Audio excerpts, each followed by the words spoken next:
পরিচ্ছেদ 22। পাপ কাজ জাহিলি যুগের স্বভাব, আর শিরক ব্যতীত অন্য কোনো পাপে লিপ্ত হওয়াতে ওই পাপীকে কাফির বলা যাবে না।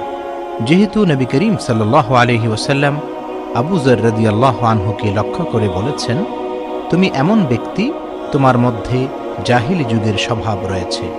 আর আল্লাহ রাব্বুল আলামিনের বাণী, ইন্নাল্লাহা লা ইয়াগফিরু আন ইউশরাকা বিহি ওয়া ইয়াগফিরু মা দুনা যালিকা লিমান ইয়াশা।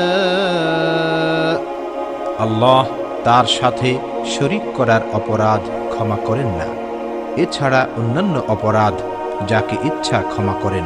সূরা নিসা আয়াত 48। অন্য আয়াতে আল্লাহ তাআলা আরো ইরশাদ করেন, وَإِن طَائِفَتَانِ مِنَ الْمُؤْمِنِينَ اقْتَتَلُوا فَأَصْلِحُوا بَيْنَهُمَا। অর্থাৎ মুমিনদের দুদল দ্বন্দ্বে লিপ্ত হলে তোমরা তাদের মধ্যে মীমাংসা করে দেবে। সূরা হুজুরাত আয়াত 9।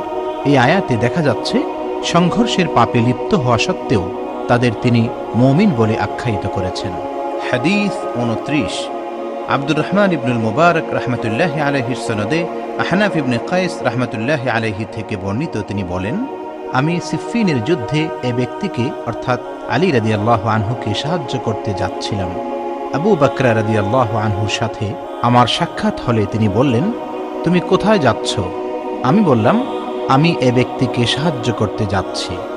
তিনি বললেন, ফিরে যাও, কারণ আমি রাসূলুল্লাহ সাল্লাল্লাহু আলাইহি ওয়াসাল্লামকে বলতে শুনেছি যে দুজন মুসলমান তাদের তরবারি নিয়ে মুখোমুখি হলে হত্যাকারী এবং নিহত ব্যক্তি উভয়ে জাহান্নামে যাবে।